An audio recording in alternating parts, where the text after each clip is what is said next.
याद है कि सर जब मैं 4 साल 3 साल का था तब से मैं दुकान पे बैठता हूँ। अपने गाजीपुर का रहने वाला हूँ, गाजीपुर जिला यूपी के अंदर। और 3-4 साल से था तब से पिताजी के साथ मैं दुकान पे लगा हूँ। टिफिन ले जाना, खाना ले जाना, ठीक है, उनकी सहायता करना, उनके साथ लगे रहना। और लगभग इसी तरह से समय बीतता चल रहा था। तो बीतता चलने के साथ क्या होता है कि जब मैं 9th क्लास में आया सर, तो 9th क्लास में हमारी परिस्थितियां कुछ बिगड़ गई, क्योंकि पिताजी ने कुछ जो पूंजी थी थोड़ी बहुत लगा दी घर में। तो दुकान में बहुत सारी समस्या आने लगी। और उस समय फिर हमारे पिताजी ने की बात बोली कि बेटा ऐसा करते हैं कि तुम 3 भाई हो, तो आप पढ़ाई छोड़ दो और हम दोनों लोग बाप बेटा मिलके कमाते हैं, दोनों छोटे भाई को पढ़ाएंगे। सर ऐसा डिसीजन 9th क्लास में मेरा बन गया था। 9th क्लास के बाद मुझे नहीं लग रहा था कि मैं आगे पढ़ाई कर पाऊंगा, ऐसा मेरे घर की सिचुएशन आ चुकी थी।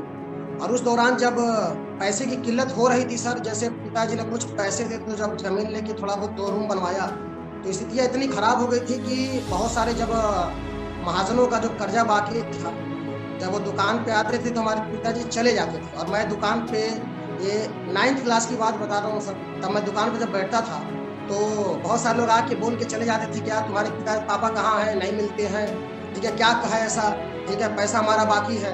तो सिचुएशन बहुत खराब थी सर। उस समय मैंने पैसे की वो जरूरत देखी कि अगर इंसान आज जिंदगी में अगर जी रहा है, तो अगर उसने किसी से पैसा लिया हो या किसी का पैसा बाकी हो या पैसा नहीं हो, तो इंसान का मान सम्मान और इंसान की जो चीजें हैं सर वो बिल्कुल खत्म हो जाती है। लोग कुछ भी आके बोल जाते हैं, जिनके चंद रुपए भी बाकी हैं। तो ये सब चीजें मैंने झेली। और जब वो महाजन आके मेरे पिताजी को उल्टा सीधा बोल के दुकान पे जाते थे तो बहुत दिल में बुरा लगता था। और उस समय की अगर मैं मतलब कहते से वो समय याद करते हैं तो हमेशा मतलब आंखों से आंसू निकल जाते हैं कि एक ऐसा समय था कि 1-1 हज़ार रुपए के लिए हम तरसे, 1-1 हज़ार रुपए के लिए सर। और फिर पिताजी का जब ऐसा चल रहा था तो घर बनवाने की जो दिक्कत हुई थी, तो दोनों भाइयों को पापा ने बोला कि पढ़ाते हैं। क्योंकि दिक्कत ये थी सर कि जब हमारे जो 2 भाई अंकुर सर जो आपके सामने बैठे हैं, एक सबसे छोटे से अमन जी, तो ये लोग शुरू से सर सीबीएसई बोर्ड से पढ़े, लेकिन जैसे मैं तो शुरू से यूपी बोर्ड से था गुरु जी, तो सीबीएसई बोर्ड से उन्होंने पढ़ाई शुरू की। लेकिन 5 क्लास तक पोजीशन पापा की इतनी खराब हो गई कि सीबीएसई बोर्ड की फीस दोनों भाई के नहीं जमा हो पा रही थी।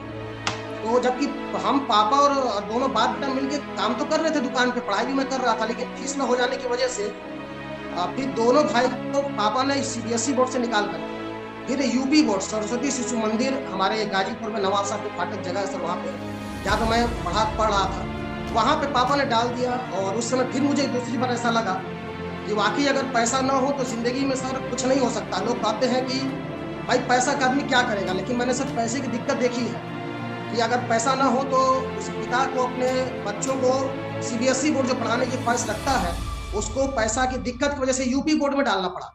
और फिर 6 क्लास से अंकुर सर और हमारे छोटे भाई डायरेक्ट सीबीएसई बोर्ड से यूपी बोर्ड सरस्वती शिशु मंदिर में आ गए। और फिर वहां से उन लोगों ने पढ़ाई की। लेकिन फिर दिक्कतें लगातार बढ़ती चली गई सर। जब मैं 10th क्लास में था तो मेरे साथ एक घटना हुई जिसके बाद मुझे लगा कि जीवन में सर पढ़ाई अगर मैं छोड़ देता हूँ तो शायद बहुत दिक्कत आ जाती है। जब मेरा घर बन गया सर, थोड़ा 2 रूम बना था, तो मेरे पिताजी ने गृह प्रवेश रखा। उस समय बहुत सारे रिश्तेदार आए और हमारे रिलेटिव में हमारे चाचा चाची भी आए थे। उस समय दिक्कत ही सर ना कि घर में थोड़ा सा वॉशरूम तो वो सही बना नहीं था, उसमें वो कुंडी थी नहीं, बोरा लगा करके लोग अपना यूज कर रहे थे। तब उस समय हमारी चाची जी ने एक बात बोली और पिताजी भी थे कि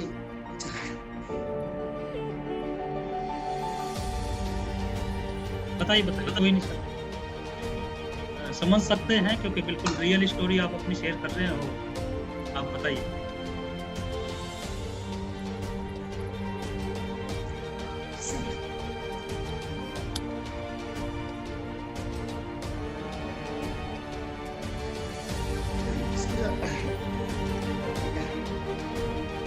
कोई नहीं अविनाश सर, आराम से आप बताइए स्टोरी। और ये बिल्कुल क्योंकि आपने बिल्कुल रियल चीजें बता रहे हैं और इमोशनल होना बनता भी है, क्योंकि आज आप बहुत बड़े मुकाम पे हो और जो आपका स्ट्रगल है पुराने दिनों को याद करके वाकई आपकी।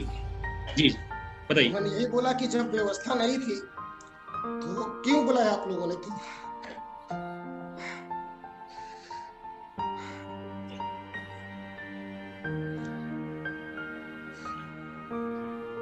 पानी पी लीजिए अविनाश सर, आप आराम से।